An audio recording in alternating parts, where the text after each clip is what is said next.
রাজ্যের মাননীয় মুখ্যমন্ত্রী বিগত 15 বছর ধরে তার নিজস্ব উপলব্ধির উপরে নির্ভর করে বিভিন্ন জনমুখী প্রকল্পের সূচনা করেছেন এবং প্রত্যেকটি প্রকল্প নিজে নিরীক্ষণ করে তাকে রূপায়িত করেছেন সম্ভাব্য প্রতিটি উপভোক্তাকে, যাতে প্রতিটি প্রকল্পের উপকার যথাযথভাবে পৌঁছে দিয়ে যাওয়া যায়।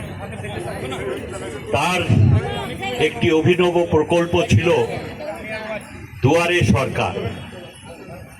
এই প্রকল্পের মাধ্যমে ওনার অনুভূতি যা হয়েছিল আগে, যে অনেক মানুষ সরকারি প্রকল্পের, বিশেষ করে সম্ভাব্য উপভোক্তারাও অনেকে স্বাচ্ছন্দ্য বোধ করেন না সরকারি দপ্তরে গিয়ে, বিশেষ করে প্রান্তিক এলাকায়, এবং সেখানে স্বাচ্ছন্দ্য বোধ না করায় তারা যথাযথ আবেদনপত্র সঠিকভাবে করতে পারেন না। এর ফলে অনেকে যাদের উপকার পাওয়া উচিত তারা উপকার পান না। এর ফলে উনি সূচনা করলেন দুয়ারে সরকার। আপনার পাড়ার কাছে, আপনার বাড়ির কাছে সরকারি প্রকল্পের পসরা নিয়ে আধিকারিকরা এসে উপস্থিত হলেন আপনাদের কাছে, যাতে সরকারি প্রকল্পের সুবিধা আপনারা নিতে পারেন। সাধ্যপা এই প্রকল্পে বহু মানুষ তাদের প্রাপ্য প্রকল্পের সুবিধা তারা গ্রহণ করতে পেরেছেন। সারা বিশ্বে এই নিয়ে একটা অদ্ভুত আলোড়ন হয় যে এই ধরনের সরকারি প্রকল্পের সুবিধা দেওয়ার জন্যে মানুষের দরবারের কাছে সরকারি আধিকারিকরা, কর্মীরা তারা এসে পসরা নিয়ে সাজাচ্ছেন এবং মানুষ তাকে সাগ্রহে গ্রহণ করছেন। আমরা এবং মাননীয় মুখ্যমন্ত্রী, আমাদের ধারণা ছিল এতে নিশ্চিতভাবে খুব সন্তুষ্ট যে তার রচিত প্রকল্পগুলি সম্পূর্ণভাবে রূপায়িত হচ্ছে। মানুষ যারা যোগ্য উপভোক্তা, সম্ভাব্য উপভোক্তা, সকলেই তার সুবিধা নিচ্ছেন। কিন্তু আমরা বুঝতে পারিনি যে ওনার অনুভূতি আরো তীক্ষ্ণ। ওনার মাথায় এলো, উনি উপলব্ধি করলেন যে এরকম অনেক প্রকল্প আছে যা মানুষের প্রয়োজন মানুষ গ্রহণ করছেন, সেগুলি সরকারি প্রকল্প। সেই সরকারি প্রকল্পের মাধ্যমে আপনার পাড়ার অনেক ছোট ছোট কাজ হয়তো করা সম্ভব হচ্ছে না। সমষ্টিগতভাবে হয়তো আপনার পাড়ায় একটা ছোট কালভার্ট, একটা নিকাশি ব্যবস্থা, তা খানিকটা যদি বর্ধিত করা যায়, আপনার বর্ধিত যে জনসংখ্যা, তাহলে সেই নিষ্কাশন আরো সম্পন্ন হয়। কিংবা হয়তো কয়েকটা পথবাতি দিলে আপনাদের আরো সুবিধে হয়। কিংবা হয়তো কোনো ছোট রাস্তা সংযোগ করে দিলে অনেক বাচ্চা ছেলেমেয়েরা তাদের খেলাধুলোর স্থানে যেতে পারেন, দুর্গাপুরের মতন জায়গায়। কিংবা হয়তো কোনো প্রাথমিক বিদ্যালয়ে যাওয়ার সুবিধা হয়।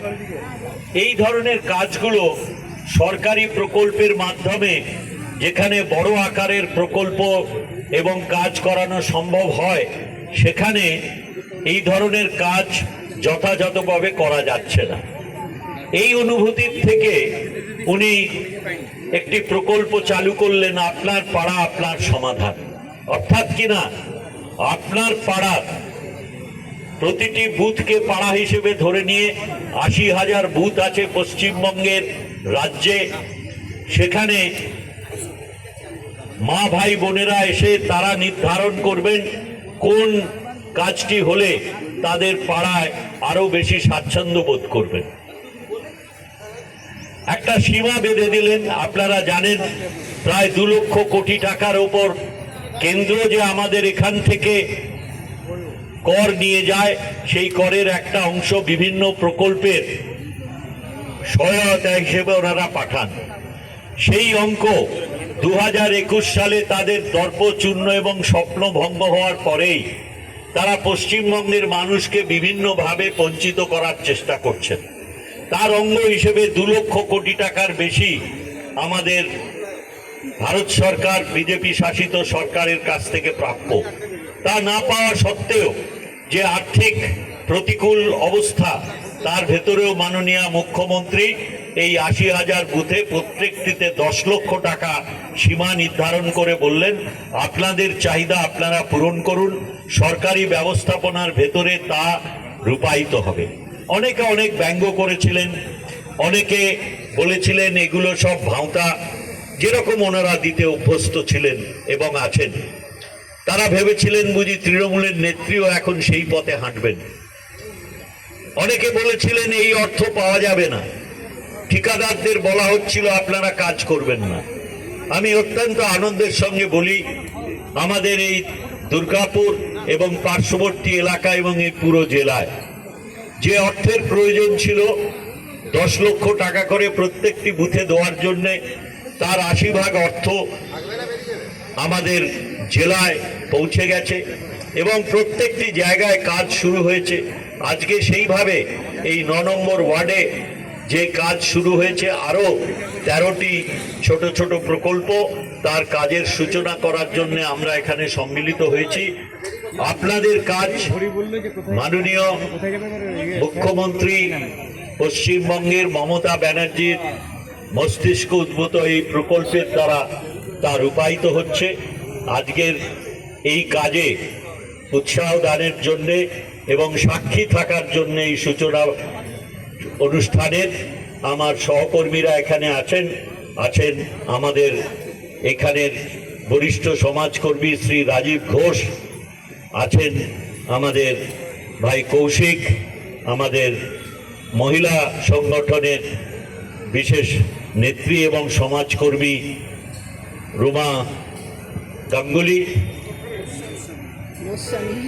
গোস্বামী, আমি সব সময় গুলিয়ে ফেলি টাইটেলটা, গোস্বামী এবং অন্যান্য আমার এলাকার ভাই বোনেরা এবং আমার সহকর্মীরা সকলেই এখানে উপস্থিত আছেন। আমি আপনাদের সকলকে শুভেচ্ছা জানাই। আপনাদের পাড়ার কাজ, আপনাদের পছন্দের কাজ, আপনারা নিশ্চিতভাবে সেদিকে লক্ষ্য রাখবেন যাতে গুণগত মান সম্বন্ধে আপনাদের কোনো সন্দেহ না থাকে। আর দ্বিতীয়ত, এগুলি যে কাজই হোক সেগুলো রক্ষণাবেক্ষণ আপনাদের স্বার্থে, আপনাদের সরকার আপনাদের ইচ্ছে অনুযায়ী করে দিচ্ছেন, অতএব সেগুলো রক্ষণাবেক্ষণের দায়িত্ব আপনাদের নিতে হবে ভবিষ্যতে। আপনারা সকলে ভালো থাকবেন এবং অন্যদের ভালো রাখায় সহায়তা করবেন। ধন্যবাদ, নমস্কার।